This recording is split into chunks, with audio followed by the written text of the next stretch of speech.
Good morning. आज का जो सेशन है इसमें हम डिस्कस कर रहे हैं टॉपिक एडवर्ब। एडवर्ब का भी क्वेश्चन एग्ज़ाम में देखने को मिल रहा है, तो इसलिए मैं ये टॉपिक आपको करवा रहा हूँ। इम्पॉर्टेंट है हमारे लिए और ज़्यादा मुश्किल नहीं है, लेकिन जैसे फिलर का क्वेश्चन आता है तो उसमें एडवर्ब जो है वो बार बार आ रही है ना। तो फिल इन द ब्लैंक्स वाला क्वेश्चन करने के लिए एडवर्ब का आना ज़रूरी है। इसके अलावा कई जगह पर एरर में भी ये क्वेश्चन आ सकता है ना। तो बड़ा ही छोटा सा चैप्टर है, ज़्यादा मुश्किल नहीं है। अगर इसके बेसिक समझ लेंगे तो क्वेश्चन आप इजीली कर पाएंगे। देखिए, एडवर्ब का पहले तो मतलब समझते हैं होता क्या है। वाक्य में एक ऐसा शब्द है जो वर्ब या एडजेक्टिव या अन्य एडवर्ब या एडवर्बल फ्रेज की विशेषता को प्रदान करता है। यानी हमने ये पढ़ा हुआ है कि अगर नाउन की कोई विशेषता बताता है तो वो तो एडजेक्टिव है, और अगर एडजेक्टिव की भी कोई विशेषता बताए, उसकी कोई क्वालिटी बताए, तो उसे एडवर्ब बोलेंगे। ठीक है। या किसी वर्ब की कोई क्वालिटी बताता है तो वो भी क्या है, एडवर्ब है। An adverb is that word in a sentence which modify the meaning of a verb or adjective or another adverb or a adverbial phrase। कि आपके पास कोई ऐसा वर्ड होगा सेंटेंस में जो वर्ब के मीनिंग को मॉडिफाई करता है, एडजेक्टिव के मीनिंग को करता है, या फिर किसी एडवर्ब को भी वो मॉडिफाई कर सकता है। जैसे कि ही रैन फास्ट, तो वर्ब रैन को यहाँ पर मॉडिफाई किया है वर्ड फास्ट ने। These are very sweet mangoes, तो अब स्वीट मैंगोज़ हो गया, मैंगोज़ की क्वालिटी क्या है, स्वीट है, और वेरी इसमें क्या हो गया, एडवर्ब हो गया। ठीक है। ही स्पीक्स वेरी लाउडली, तो लाउडली बोलना एक तरह का क्या हो गया, स्पीक हो गया, एक तरह का वर्ब हो गया, तो उसको मॉडिफाई करा है वेरी ने, है ना, इस तरह से।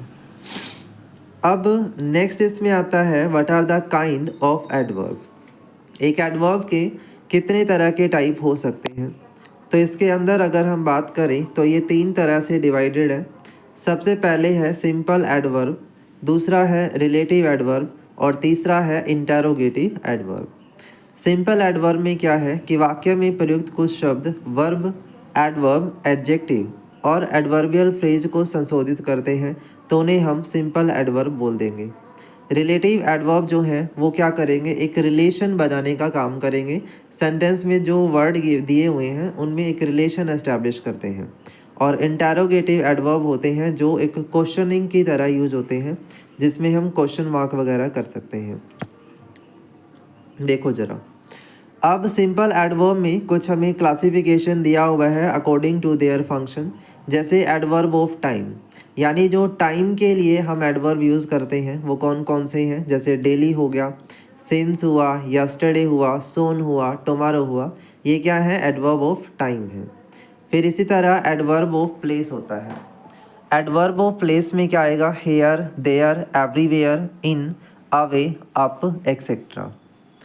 फिर हमारे पास है एडवर्ब ऑफ फ्रीक्वेंसी, यानी कितनी बार कोई काम हुआ है, नंबर ऑफ टाइम जब हमें बताना हो, तो उसमें वर्ड क्या आ सकता है, frequently, again, often, seldom, once, twice, etcetera.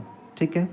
इसी तरह एडवर्ब ऑफ मैनर, यानी हमें ये बताना है कि एक्शन कैसे हुआ, एक्टिविटी कैसे हुई, तो उसमें आपका आ जाएगा fast, swiftly, quickly, easily, slowly, loudly, so, bravely, इस तरह। ठीक है। एडवर्ब ऑफ डिग्री, डिग्री के अकॉर्डिंगली कितना काम हुआ, क्वांटिटी जब हमें डिफाइन करनी हो, fully, very, rather, perfectly, pretty, almost. ठीक है, ये सब। Adverb of affirmation and negotiation, यानी या तो उस काम का अफर्मेशन यानी कंफर्म बताना है, या फिर उसके काम का नेगेशन बताना है कि वो काम नहीं हुआ, तो उसमें हमारे पास वर्ड आएंगे certainly, surely, Salem, never, always और डेफिनेटली। ठीक है। इसी तरह से एडवर्ब ऑफ रीजन है, जैसे therefore, hence, on account of, etcetera. Adverb of contrast है, जहाँ हमें कॉन्ट्रास्ट दिखाना होता है, हावेवर, दो, एक्सेट्रा। एडवर्ब ऑफ कंडीशन है, हैड, इफ़। ठीक है। एडवर्ब ऑफ एक्सटेंट है, लिमिट को बताते हैं, so for, till now, etcetera. ठीक है। इसके अलावा भी अगर आपको ये पहचान करनी है कि ये वर्ड एडवर्ब है या नहीं, तो याद रखिएगा कि एडवर्ब के लास्ट में हमेशा ly देखने को मिलेगा। मैक्सिमम टाइम अगर किसी भी वर्ड के लास्ट में ly है तो वो एक एडवर्ब की तरह वर्क करता है, ठीक है। बाकी तो ये क्लासिफिकेशन है हमारे पास। अगर इस क्लासिफिकेशन के अलावा भी आपको कोई ऐसा वर्ड दिखे जिसमें वर्ड के लास्ट में ly है तो वो एक एडवर्ब की तरह काम करेगा, याद रखिएगा, ठीक है। ये फर्स्ट केस समझ में आया होगा। दूसरा हमारे पास है रिलेटिव एडवर्ब। अब ये आपके रिलेशन बताने वाले होते हैं, जैसे कि what, when, where, why, how, whenever, whether, wherever, whence. ये सब क्या है, एक तरह के रिलेशन को डिफाइन करते हैं, एंटीसीडेंट को रेफर करते हैं, ठीक है। I know where she lives, I understand the point what you say, I remember the house where he lived, I forget the time when Puja express arrive, right. इस तरीके से हमें एक रिलेशन एस्टैब्लिश हुआ दिख रहा है, तो ये रिलेटिव एडवर्ब होता है। फिर हमारे पास इंटरोगेटिव है, यानी डायरेक्ट, जब आप क्वेश्चनिंग करते हैं किसी दूसरे के साथ, जैसे when, how, what, where, how much, how long, how many, तो वो इंटरोगेटिव एडवर्ब हो जाता है। जैसे what is your name, where are you doing, where are you going, when did he come, how are you, ठीक है, इस तरीके से। येस और नो भी एक एडवर्ब की तरह यूज हो सकते हैं। अगर ये एक मीनिंग को डिफाइन कर रहे हैं, एक सेंटेंस को डिफाइन कर रहे हैं, तो वहाँ पर येस और नो को भी एडवर्ब की तरह यूज किया जा सकता है। क्लियर है? चलिए, इसके बाद नेक्स्ट है what is the position and rules of adverb. अब यहाँ पर कुछ इसकी पोजीशन है जो हमें ध्यान में रखनी है। जैसे एडवर्ब ऑफ मैनर में, जैसे कि स्लोली, क्विकली, केयरफुली, इजीली, कामली, फास्ट, एक्सेट्रा, वाक्य में वर्ब के बाद ही लगाए जाते हैं। यानी हमेशा ये याद रखिएगा, ये जो वर्ड आते हैं वो सेंटेंस में वर्ब के बाद आएंगे, ठीक है। जैसे ही talks well, he speaks English fluently, it is raining regularly, I read my books carefully, ठीक है, इस तरह से। दूसरा है एडवर्ब ऑफ टाइम, जैसे now, then, soon, they, soon, today, next day, yet, etcetera. या एडवर्ब ऑफ प्लेस, जैसे कि हेयर, देयर, ओन, एक्सेट्रा। ये भी क्या होंगे, वर्ब के बाद लगाए जाएंगे, ठीक है, ऑब्जेक्ट के बाद ही यूज होंगे, ये भी याद रखिएगा। She will come soon, he will go to Jaipur the next day, he has not arrived yet, he lives here, Ram works there, there are books everywhere, ठीक है, इस तरीके से।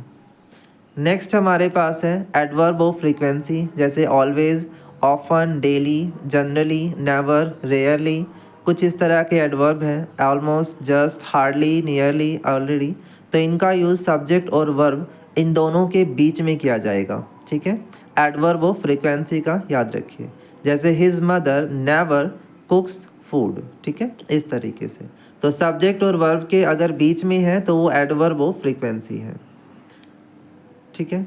इनफ का प्रयोग उस शब्द के बाद किया जाता है जिसे वह क्वालिफाई करता है, और इनफ से पहले हमेशा पॉजिटिव डिग्री का एडजेक्टिव रहेगा। कंपैरेटिव डिग्री के साथ इनफ का प्रयोग हम नहीं करेंगे, ठीक है, ये भी याद रखिएगा। इसी तरह ओनली और इवन को हमेशा उस वर्ड से पहले लगाना है जिसके लिए इसका प्रयोग किया गया है, ठीक है। देन है ऑर्डर ऑफ एडवर्ब। यदि एक वाक्य में कई तरह के एडवर्ब का प्रयोग हुआ है तो सबसे पहले हमें एडवर्ब ऑफ मैनर को लिखना है, उसके बाद एडवर्ब ऑफ प्लेस को लिखना है, और उसके बाद एडवर्ब ऑफ टाइम को लिखना है। तो ये याद रखेंगे, ठीक है।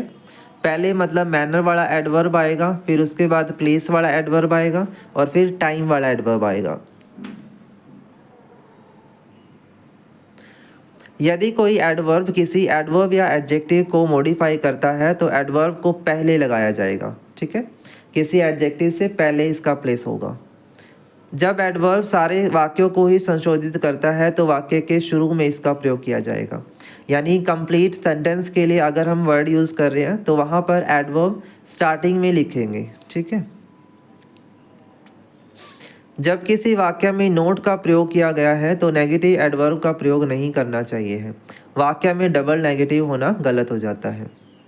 एल्स के साथ हमेशा बट एडवर्ब का प्रयोग किया जाएगा, देन का प्रयोग जो है वो गलत होगा। इन ट्रांजिटिव वर्ब के साथ एडवर्ब का प्रयोग वर्ब के तुरंत बाद ही किया जाता है। ठीक है जी। कंपेरेटिव ऑफ एडवर्ब है कि भाई एडजेक्टिव्स की 3 डिग्री होती हैं, पॉजिटिव, कंपैरेटिव एंड सुपरलेटिव। तो उसी प्रकार से एडवर्ब को भी इसी 3 तरह से हम डिवाइड कर सकते हैं, पॉजिटिव, कंपैरेटिव और सुपरलेटिव। ठीक है, ये देखो कुछ एडवर्ब के अंत में एल वाई लगाते हैं, तो कंपैरेटिव डिग्री में मोर का प्रयोग और सुपरलेटिव डिग्री में मोस्ट का प्रयोग हम कर सकते हैं। ठीक है, इसके बाद है जैसे कि कुछ इंपॉर्टेंट एडवर्ब हैं, जैसे टू का यूज मोर देन इनफ की तरह होता है और इसको वेरी के अर्थ में करना गलत होता है। ठीक है, इसका मीनिंग हमेशा एक्सेस की तरह यूज होगा, याद रखिएगा।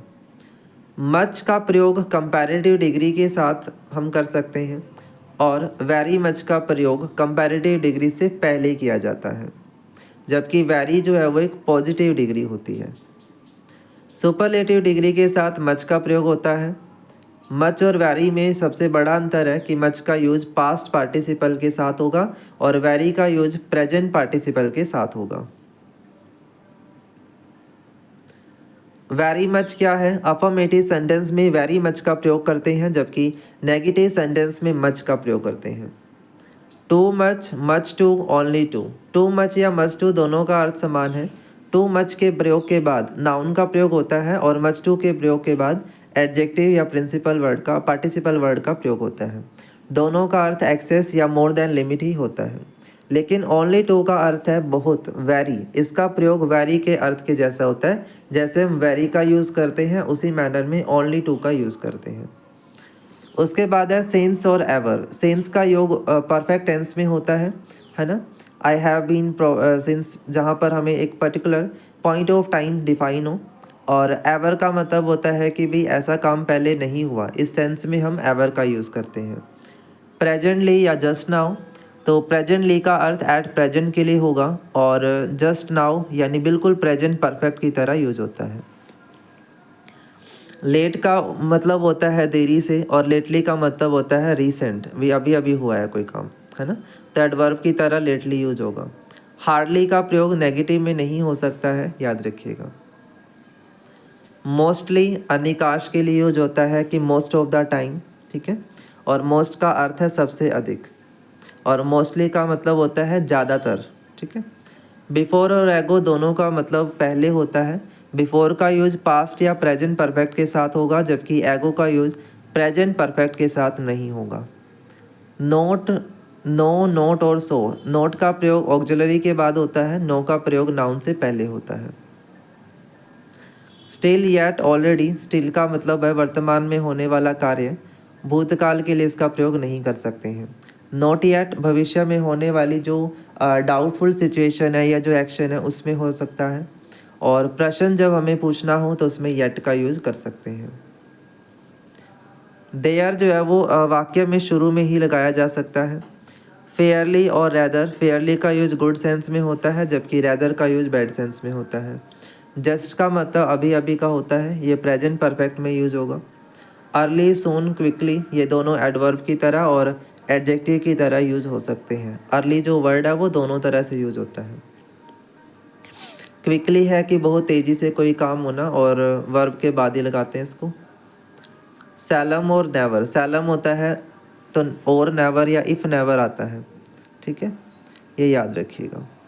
तो इस तरीके से हमारा जो एडवर्ब है वो यूज होगा भाई। ठीक है, सारे के सारे जो मेन रूल हैं वो मैंने आपको बता दिए। एडवर्ब से पूर्व प्रेपोजिशन का प्रयोग करना गलत है। एडवर्ब से पूर्व प्रेपोजिशन का प्रयोग नहीं होना चाहिए है। ठीक है, ट्रेडिशनल ग्रामर में इन्फिनेटिव टू प्लस वर्ब के साथ एडवर्ब का आना गलत माना जाता है। ठीक है, तो इन्फिनेटिव के साथ भी एडवर्ब नहीं आएगा, याद रखिएगा। तो ये हमारा ओवरऑल चैप्टर है एडवर्ब के रिगार्डिंग, और इतने इसमें मैक्सिमम रूल हैं जो इसमें बनेंगे। तो आपने एक बार सारे पढ़ लेने हैं और इसके क्वेश्चंस कर लेने हैं। ठीक है, तो ये टॉपिक अच्छे से समझ आ जाएगा। चलिए, थैंक यू सो मच।